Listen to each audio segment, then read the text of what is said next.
peoples. It's your girl Key of Key and Mercy. I wanted to come on here because there was something I was reading the other day, and it was the text messages that the teacher posted online that went viral. And there was a parent that started the text messaging to the teacher. First off, let me explain something to y'all because I'm sitting here with a 7-year-old on Zoom, and I hate to say it, but it be going down in some of these people's houses. And I'm just thinking this because I feel like when you know better, you do better. I think we keep forgetting that teachers are mandated reporters. I just want to put that out there because it's a few things going on that then kind of had me feeling a little uncomfortable, and had my 7-year-old sitting here like, Mom, are you hearing this? So, to the parents who may be sitting there being rude, disrupting all the children's learning, because you're not just disrupting your own child's learning. There are several other children on the screen that can actually hear you.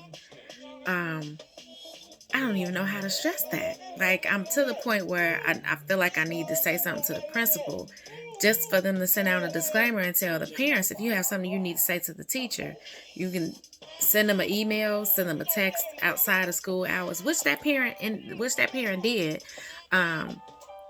But to you parents that are jumping on and you actually got some words for the teacher, we can all hear you, including our kids. And I, for one, I don't, how you talk to your kids in your house is going to be a state issue in a minute. But at the same time, I'm uncomfortable with my child hearing some of the parents say things that I don't normally say around my child or to my child.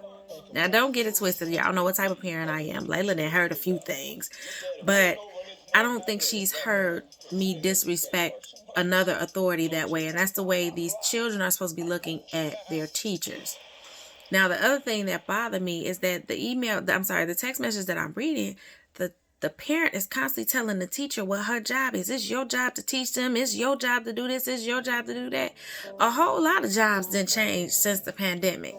And one of the jobs that has changed is that we actually got to increase our parenting. You got to go from being I'm mama and daddy. Y'all already know that about me. I'm mama, I'm daddy, I'm the psychiatrist, I'm the therapist, I'm the teacher's aide, I'm the nurse. Like, I'm a whole lot of things. And these days, yes, it's cranked up. Even though I got one in college, it's still cranked up. Because mentally, they going through things too. They used to be on campus kicking it, whereas they spend a lot of time either with each other or in their apartments or dorms by themselves. So yes, they still going through things as well. I get it. We all going through stuff. But I think that we still have to be mindful about who it is that we going off on. You might be in the house with 2-3 kids, whereas this teacher looking at 16, 17 kids on the screen, and she got to keep all of them in control and keep their attention at the same time. When we all know they ain't in the classroom, they at home. I mean, the person that sent that teacher the text message, she went ham. And the teacher told her, it's really not my job to get your child up. I've reached out to you several times to tell you that your child wasn't in class. Then she went on to tell the teacher about the daddy, and you don't contact the daddy. Well, if the daddy is listed as a point of contact and we can't contact you, that's who we contact. Like, it just became ridiculous. But I'm also understanding where that came from because of what I'm sitting here listening to, because of what my child has on her screen. This type of stuff ain't even coming through on my work Zoom, but it's coming through on my 7-year-old screen. Come on, parents, we got to do a little bit better than what we're doing. I went as far as to, I hear things. I'm listening for things. I'm listening for Layla to sound like she's struggling with something. But I mean, not everybody's going to take that serious. I understand some people are at work, and teachers have actually worked to accommodate the working parent. If your child can't be on during the day, as long as you can get them taught when you come home in the evening and send the work, that'll work for them. Teachers are going above and beyond to work with parents. But what's frustrating is to sit there and listen to parents jump on and want to tell the teacher how to do their job when this is a trying time for all of us. And as I'm sitting here, I'm listening to students tell the teacher, I don't have paper. I don't have a pencil to do the work today. I don't have red and green crayons to color that. And I'm sitting here like, oh my God, y'all know how this makes me feel when I hear youth talking about what it is that they don't have and the things that I'm listening to going on in their homes. Y'all know how that makes me feel. So I went out and I bought some gift bags. This wasn't even nothing big. I went to a dollar store. And the things that I heard them talking about as far as what they didn't have, these are things that they should have started the school year out with. The teacher went above and beyond to create school boxes with some of the supplies she felt as though they were going to need, and gave them out at the beginning of the school year. And as I'm listening to some of these kids, we partway through the first quarter. No, well, we at the end of the first quarter, but I'm listening to these students and it's like, okay, I can help. Not saying I have a lot, but I can at least go to a dollar store and get a few packs of paper, some packs of pencils, some glue, some scissors. And that's what I did. And I'm listening. It's like 3 or 4. So I just created 5 bags and they were holiday bags. It wasn't anything big. And I told the teacher, I'm hearing a need and I just want to help. I told the teacher, you don't have to, I ain't friends with none of the parents on here. I told the teacher, you don't have to tell them it's from me. This is just me making sure that all the children have what they need when they log in every day. And she explained to me when we met for parent-teacher conference, she said, I've had some parents that I've been reaching out to since we started on Zoom, and I'm just not able to get in touch with them, but these are the same kids who don't have their supplies. So she was like, I'm trying to get them to come to the school so that we can make sure they have their supplies. And it just so happens one of the parents, the young man, is on there saying again, he like, I don't have anything to write with and I can't do my work. And she was like, I heard the teacher tell him, she said, well, I reached out to your mom several times because you have supplies at the school waiting on you, but I haven't heard back from her. This particular day, the mama's available. Now, you ain't available for parent-teacher conference. You ain't available to call the teacher back, but you available to jump on here and run her in the ground real quick.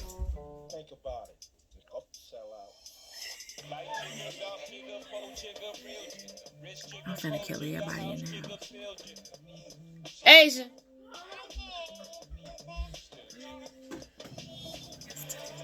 What the hell? I don't know how I feel. I just really hit my hip, but... And now you in my room knocking stuff over. Sorry. I just really hit my hip.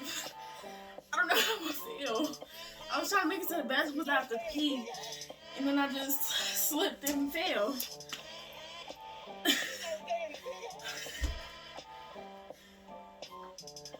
Close my door.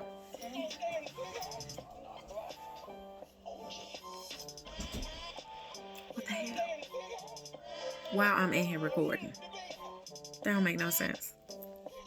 But yeah, so the mom jumped on and she was terribly offended that the teacher had supplies for this child. She's going off and she was like, I don't know what he's telling you, but he got supplies here. I go to work every day and it ain't like he don't have what he need. And the teacher's like, okay. Now I'm standing in the background. I done came all up out my room because unlike some parents, Layla is sectioned off. This way, my conference calls don't interrupt her schooling, and her schooling don't interrupt my conference calls. And she's sitting with her background as the window and a lamp, not nobody man in the background cooking tacos. She is not the person that just get out the shower walking behind her. Ain't nobody walking behind her. Her setting is set. And... but I'm hearing everything that's going on. So it made me go in there to listen. And Layla's sitting here like, she's talking about the bags you took to the school. and she was like, the teacher is really calm. I don't know how they do it because I wanted to jump on there and go off on behalf of the teacher. Do you hear me? And she was like, I got your little message about the little bag. He don't need no supplies. And the teacher was like, I understand. And she was like, I'm just saying, y'all act like people don't have to work. Teacher said, okay. She like, I go to the school when I get ready to. She said, that's fine. And I'm sitting here like, was it really that serious? Now the sad part is when the lady goes to the school, it actually looks like it was gifted. It ain't no to the homeless kids, to the kids that don't have none. The bags actually say joy to the world. Y'all know I try to do things extra fabulous. They got glitter and reindeer with red glitter and tissue paper and everything. Even though the stuff came from the dollar store, I still wanted to pretty it up. I don't want nobody to feel as though I'm treating nobody like a charity case. I heard a need and I did something that I thought would be helpful. Now, if you're going to be offended and your child on here saying what they don't have every day, number one, you should be answering the teacher's calls and emails.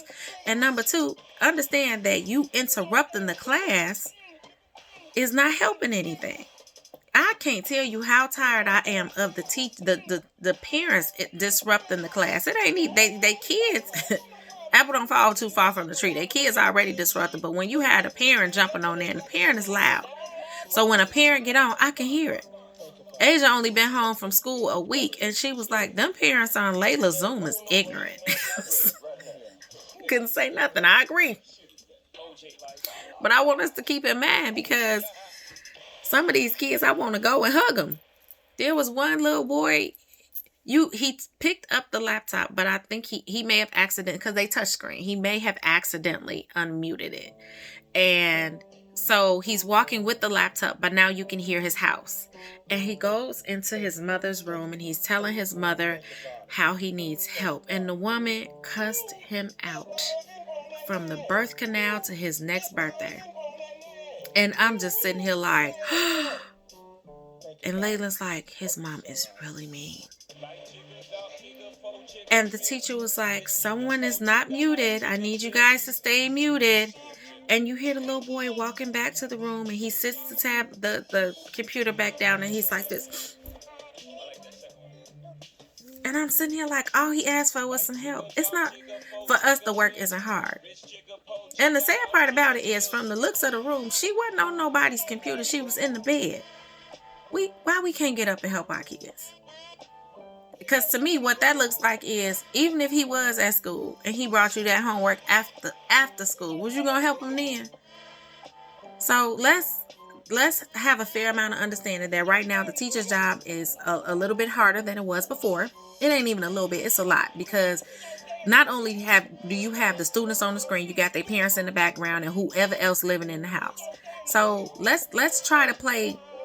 We gonna act like we got some sense and have some etiquette about the Zoom that our kids is on. So let's put our kids in a nice quiet place with nothing in the background, with nobody following them in the background, and check in every now and then to make sure that your child is still muted. Or better yet, have that talk with your child that they should only be unmuting themselves when they're called on. Or if the teacher has a control, the teacher is going to unmute them, but they shouldn't be hitting the unmute button. And if your child asks you for help, understand that if they're not muted, we can hear everything you're saying to that baby. And please, please, please understand that during school hours is not the time to tell the teacher how you really feel. You can call and talk to the teacher later, but before you go calling her, make sure you are actually playing the role of the parent during the pandemic, because your role has increased to the teacher's assistant. I'll see y'all next video.